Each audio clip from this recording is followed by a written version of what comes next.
파트 4 맨발 걷기. 무엇이든 물어보세요. 가로 Q&A 가로 06 맨발 걷기와 내과 질환. 암. 저는 소장암 3기라 수술한 지 1년 되었고 지금은 항암 치료 중입니다. 맨발로 걸어도 되나요? 맨발로 걸으셔도 되고 맨발로 걸으시는 것을 추천합니다. 제가 다른 치료는 필요 없고 맨발로 걷기만 하면 소장암이 낫는다라는 말씀을 드리는 건 아닙니다. 소장암 수술하시고 항암 치료 중이라면 체력도 굉장히 많이 떨어지셨을 겁니다. 항암 치료제가 많이 발달하고 있지만 부작용이 적은 항암 치료를 쓸 수 있는 경우가 생각보다 많지는 않습니다. 전통적인 1세대 항암제가 여전히 많이 쓰이고 있습니다. 1세대 항암제는 세포 분열이 잘 일어나는 곳을 목표로 합니다.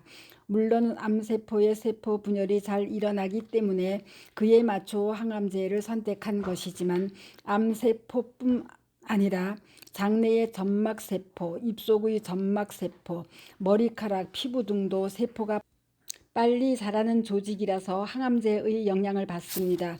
그래서 소화가 잘 안 되고 입맛도 없고 머리카락도 빠지고 피부가 푸석해지는 것입니다. 이런 항암제를 쓰신다면 몹시 어려운 상태일 가능성이 큽니다. 체력이 떨어지는 것뿐 아니라 잠도 잘 자지 못하고 무기력한 분도 많습니다. 이런 분도 조금이라도 운동을 하고 햇빛을 보는 것이 전반적인 면역을 회복하는 데 도움이 됩니다. 맨발 걷기를 통해 운동 효과뿐 아니라 스트레스 감소 효과를 함께 누리시기를 바랍니다. 대체로 수면의 질도 좋아지기 때문에 지금 받고 있는 치료를 끝까지 잘 받는데 도움이 될 것입니다. 많은 분들이 체력과 면역이 떨어져 수술이나 항암, 방사선 등의 표준적인 치료를 끝까지 못 받고 중도 탈락하곤 합니다. 이분들도 맨발 걷기와 함께 적절한 식이요법과 영양의 균형을 찾아가신다면 분명 더 좋은 결과를 얻을 것입니다. 암 환자는 표준 치료와 함께 맨발 걷기 하시기를. 대학병원에서 더 이상 수술이나 항암을 해봐야 의미가 없다고 표준 치료를 권하지 않는 경우도 있습니다. 그런 분 가운데 더 이상 다른 치료에 의지하지 않고 맨발 걷기만 열심히 하셨다는 분을 본 적이 있습니다. 그분의 삶에 대한 의지와 강한 신념에 찬사와 박수를 보냅니다. 정말 엄청난 성과이며 실제 그 기전을 자세히 밝혀 많은 분에게 도움이 되면 좋겠습니다. 그러나 수술, 항암, 방사선 치료 등의 표준 치료를 다 받으면서 맨발 걷기를 하시는 분이 훨씬 많습니다.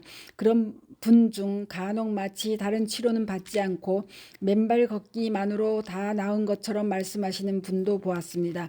이것은 적절한 치료를 제때 받아야 하는 많은 암 한우를 큰 어려움에 빠뜨릴 수 있습니다. 20여 년 전에 비하면 지금은 5년 암치료 생존율이 43%에서 72%로 29%가 높아졌습니다.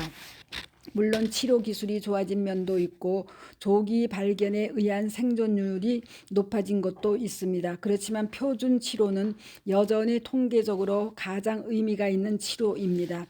더 이상 표준 치료가 어려운 분이 맨발 걷기에 올인하는 것은 좋습니다. 치료도 치료지만 그 자체로 스트레스를 줄이고 잠을 깊게 자도록 하므로 삶의 질이 좋아지니까요. 그렇지만 수술이나 항암, 방사선과 같은 치료로 좋아질 가능성이 높은 상황에서 표준 치료를 뒤로 하고 맨발 걷기만으로 해결하려는 분이 있다면 그것은 안 될 일입니다. 맨발 걷기는 무척이나 훌륭한 암치료 보조제입니다. 그러나 제때 수술이 가능한 경우라면 수술을 받고 항암이나 방사선 치료도 주치의와 잘 상의하여 자신의 체력과 몸 상태에 맞추어서 결정하시는 것이 좋습니다. 항암이나 방사선 치료 중에 체력이 떨어지고 입맛을 잃고 모든 의욕도 사라져 갈 때 맨발 걷기는 당신이 끝까지 그 길을 잘 지나가도록 돕는 훌륭한 친구가 될 것입니다. 골다공증. 골다공증 있는 사람에게도 맨발 걷기가 괜찮을까요? 골다공증은 뼈를 새로 만드는 세포의 활동에 낡은 뼈를 제거하는 세포의 활동보다 현저히 떨어질 때 뼈에 있는 칼슘이 빠져나가면서 생기는 병입니다. 노화성 호르몬의 결핍, 비타민 D 결핍, 부갑상선 질환 등 다양한 질병으로 고밀도가 낮아지면서 골다공증이 발생합니다. 이렇게 되면 넘어지거나 외부의 충격에 골절이 쉽게 생깁니다. 골다공증이 심하면 심지어 기침을 하다가 갈비뼈가 부러지기도 합니다. 맨발 걷기가 골다공증에도 도움이 된다고 봅니다.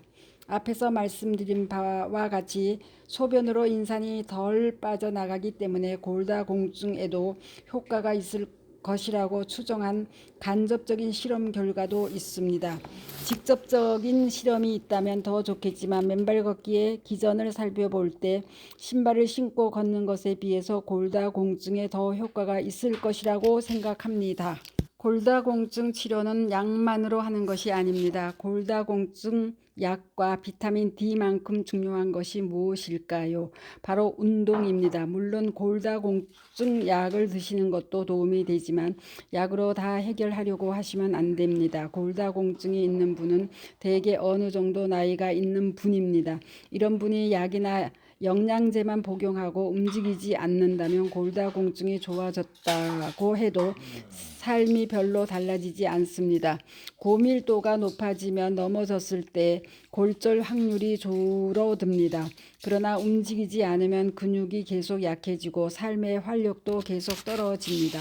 골다공증이 있다고 아픈 것도 아니기 때문에 약을 먹고 고밀도가 높아졌다고 통증이 호전되는 것도 아닙니다. 약만 먹고 움직이지 않는다면 뼈는 좀 더 단단해지더라도 치매 확률이 높아진다는 것을 명심하세요. 골다공증 있는 분은 당연히 약을 드시면서 맨발 걷기를 병행하시기를 바랍니다. 맨발 걷기를 통해 더 활기찬 인생 후반전을 누리시기를 추천합니다. 당뇨. 당뇨가 좋아질까요? 여기에 대해서는 확실한 근거가 없습니다. 당뇨 초기라면 맨발 걷기를 통해 호전될 여지가 분명히 있습니다. 그러나 당화혈색소가 10이 넘는 심한 당뇨이거나 오랫동안 약물 치료에도 불구하고 잘 조절되지 않는 분들이 맨발 걷기만으로 당뇨가 좋아진다고 말할 수는 없습니다. 근육. 그러나 간접적인 효과는 있기 때문에 당뇨가 있는 분들에게도 저는 맨발 걷기를 권합니다. 당뇨가 있다면 자신의 체력 수준에 맞춰 운동을 많이 하셔야 합니다. 당뇨 환자의 운동 효과에 맨발 걷기가 도움이 된다고 봅니다. 또 한 가지 당뇨의 문제가 염증이 잘 생긴다는 것입니다. 그런 염증을 줄이는데 맨발 걷기가 도움이 됩니다. 그렇지만 약물 치료 없이 맨발 걷기만으로 당뇨가 좋아지는지 묻는 것이라면 그 부분은 자신 있게 말씀드릴 수가 없습니다. 일부 환자분 중 맨발만으로 좋아졌다고 하는 분이 있는데 그 과정을 제가 잘 모르기 때문에 추천을 할 수가 없습니다.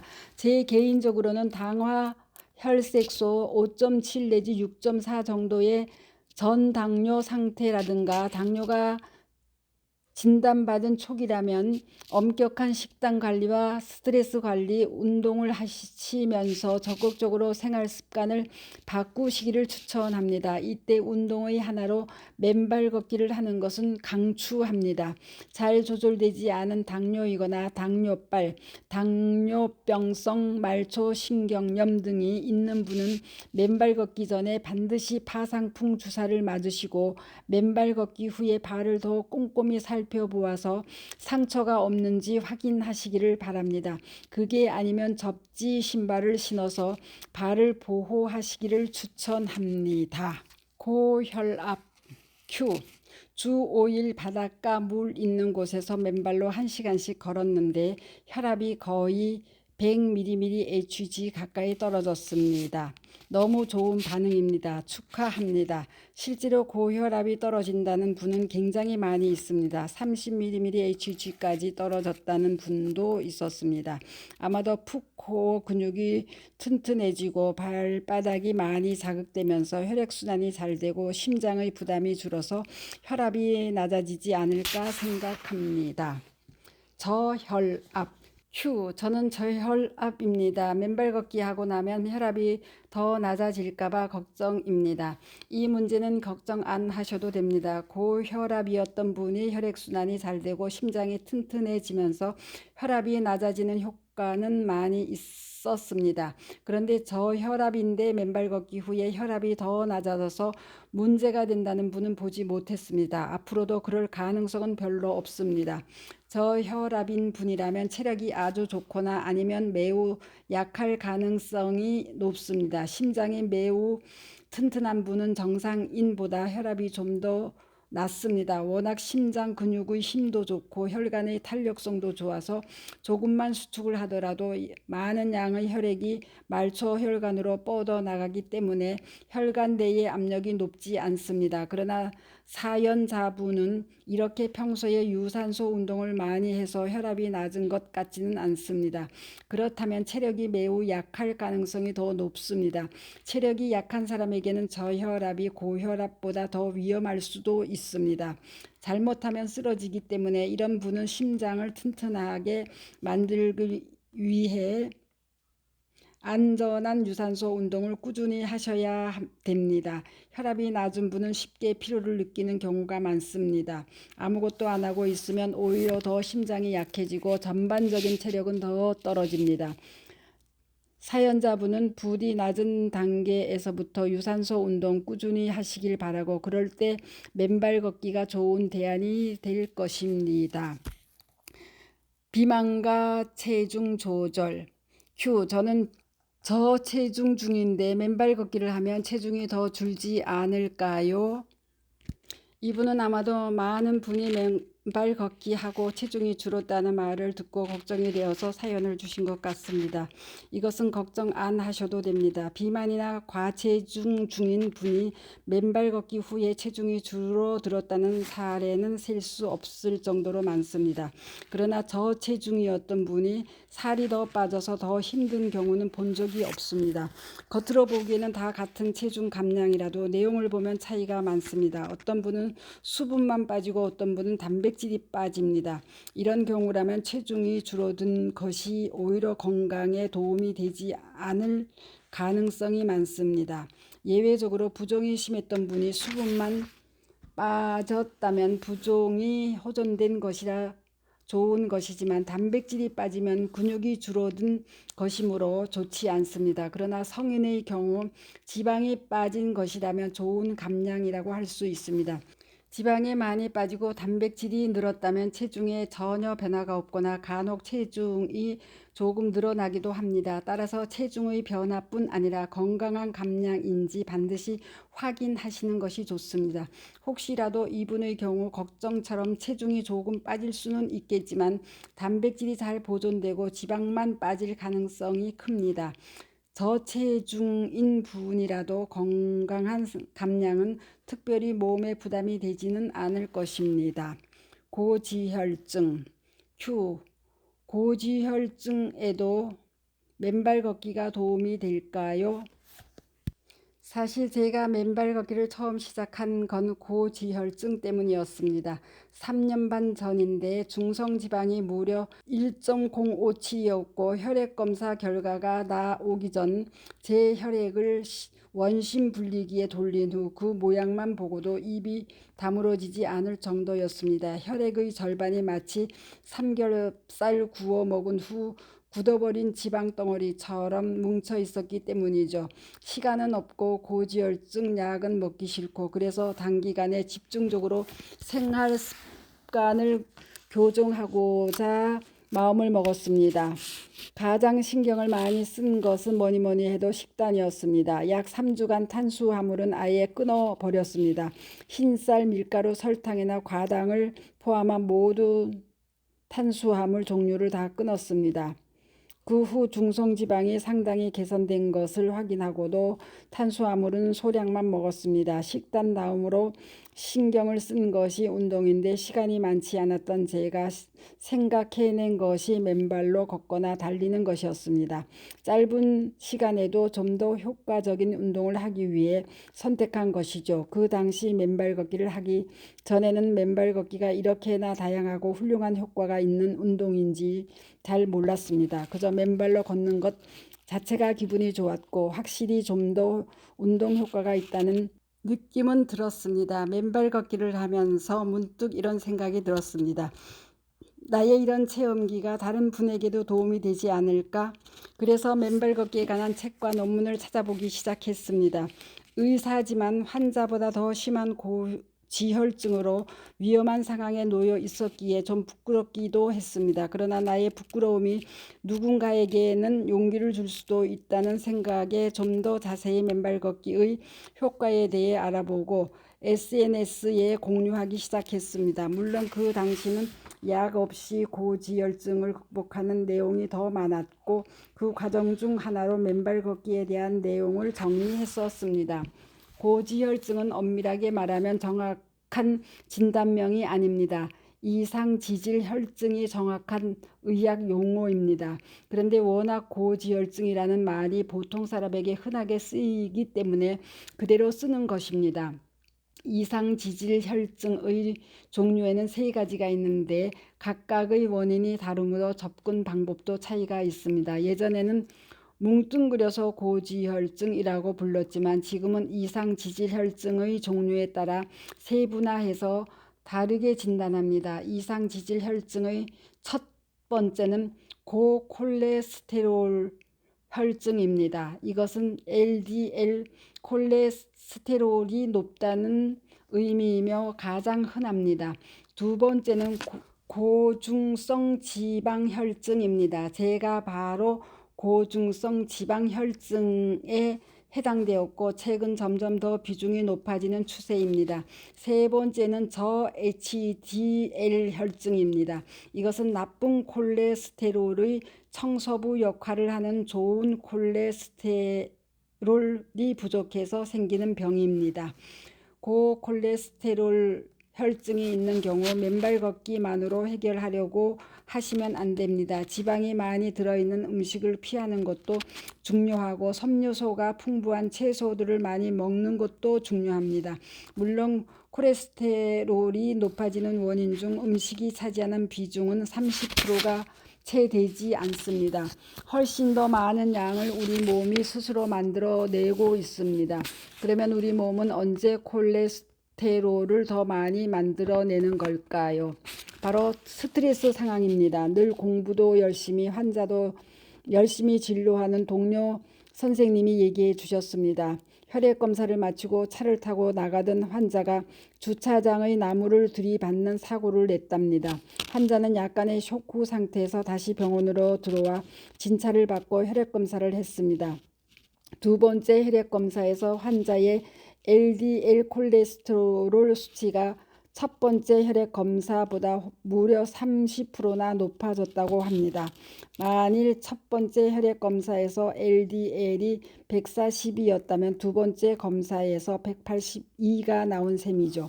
이런 상황에서 대체로 내과 의사 선생님들은 고지혈증이라고 알려주고 스타틴이라는 약물을 처방합니다. 사실 스트레스 호르몬이 체내에서 콜레스테롤을 동원하여 혈액으로 가져와서 LDL 콜레스테롤이 높아졌는데 스트레스 신호는 해결하지 않고 LDL 콜레스테롤만 약으로 낮춘다면 과연 좋은 치료가 될 수 있을까요? 이런 면에서 LDL 콜레스테롤이 높은 분들에게 맨발 걷기가 도움이 된다고 봅니다.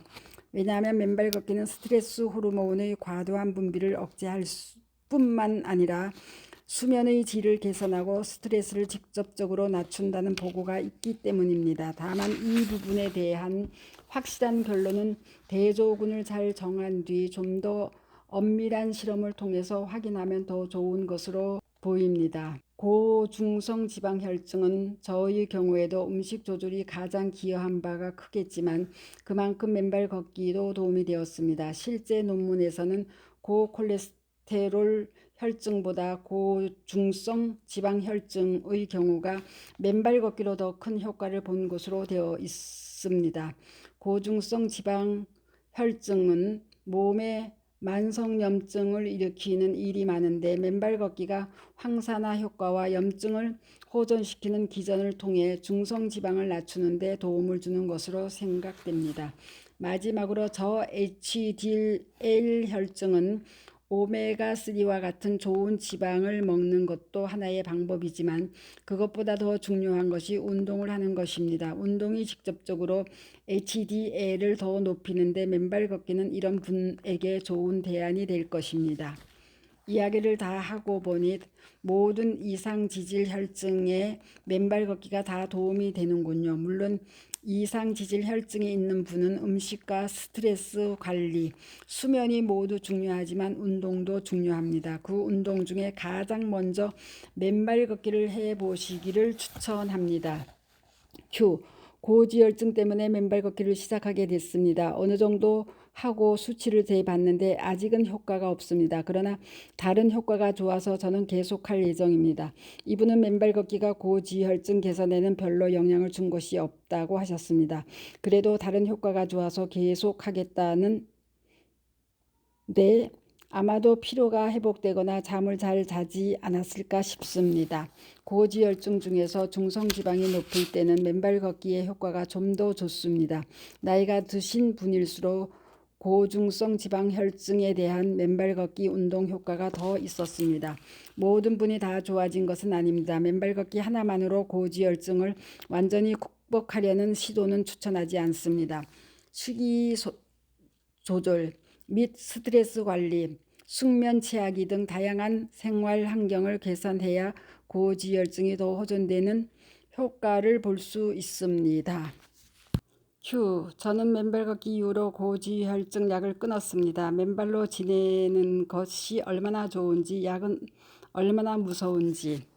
고지혈증 약을 끊어도 될 만큼 확실히 증상이나 혈액검사 결과가 좋아졌는지에 대해서는 아무런 정보가 없어서 확실하게 판단을 내리기 어렵습니다. 이분은 고지혈증 약을 끊었더라도 꾸준히 관리는 하셔야 됩니다. 무조건 맨발로 걸으니 최고, 이런 선동적이고 과격한 표현은 너무 지나친 것입니다. 한편 맨발 그런 게 무슨 필요가 있나, 무조건 약 먹어야지, 이렇게 하는 것도 너무 편협한 태도입니다. 맨발을 통해 진짜 약을 끊을 수 있을 만큼 자기 몸이 좋아졌는지 잘 살펴보시고 합리적으로 판단하시기를 바랍니다. 설사 맨발 걷기로 고지혈증 수치 자체가 좋아지지 않는다 하더라도 혈액순환과 수면의 질 등은 더 좋아지기 때문에 간접적으로는 영향을 줄 수 있다고 생각합니다. 혈액순환. 큐. 모래 위를 2시간 2번 걸었는데 손과 발이 따뜻해졌습니다. 실제로 이런 사례가 많습니다. 손발이 따뜻해지는 현상은 두 가지 관점으로 나눠서 생각해 볼 수 있습니다. 저는 사실 평발인데 신발을 벗고 맨발로 잔디밭이나 흙길을 디디면 발이 굉장히 시원해지는 느낌을 받습니다. 그동안 신발 안에 꼭 갇혀있던 발이 해방된 덕분에 답답하던 발이 지구와 접지하면서 시원한 느낌을 받는 거죠. 혈액순환이 잘 되지 않았던 분들은 맨발 걷기를 오래 하면 혈액순환이 좋아지면서 발이 좀 더 따뜻해지는 효과를 얻습니다. 요약하자면 평소 발이 답답하고 열감을 느끼셨던 분은 발의 온도가 내려가면서 발부터 머리까지 시원해지는 느낌을 받습니다. 반면 발이 늘 차가우셨던 분은 발의 온도가 좀 올라가면서 균형점을 찾아갑니다. 기타 내과 질환. 큐. 역류성 식도염이 좋아질까요? 큐. 기침이 좋아질까요? 큐. 신장병이 좋아질까요? 솔직히 이런 부분은 제가 잘 모릅니다. 이 부분에 대한 어떤 경험도 없는 논문으로 확인한 정보도 없습니다. 물론 개인적으로 호전되는 분이 있다고 알고 있습니다. 빈뇨가 좋아졌다는 분도 있었고 신장병이 좋아졌다는 분도 있었습니다. 그러나 의사로서 증상이 일시적으로 좋아졌는지 질병 자체가 좋아졌는지 있는지 확인하지는 못했습니다. 이런 개인적인 경험이 반드시 모두에게 적용된다고 보기는 어렵습니다. 자칫 잘못하면 섣부른 적용이 순진하게 믿고 따르는 많은 분들에게 어려움을 더 가중할 수 있습니다. 다시 한번 말씀드립니다. 맨발 걷기는 만병통치약이 아닙니다. 맨발 걷기는 돈도 안 들고 간편하고 여러 가지 건강에 좋은 효과가 있는 것이 사실입니다. 그러나 맨발 걷기는 건강할 확률을 높이는 방법입니다. 맨발 걷기 하나로 모든 걸 다 해결하겠다고 하면 좀 과합니다. 이 세상에 그런 만병통치약은 없습니다. 다시 강조합니다. 맨발 걷기는 건강에 좋은 동반자이자 내 마음의 친구입니다. 만병통치약이 아닙니다. 감사합니다. 스토리 양입니다.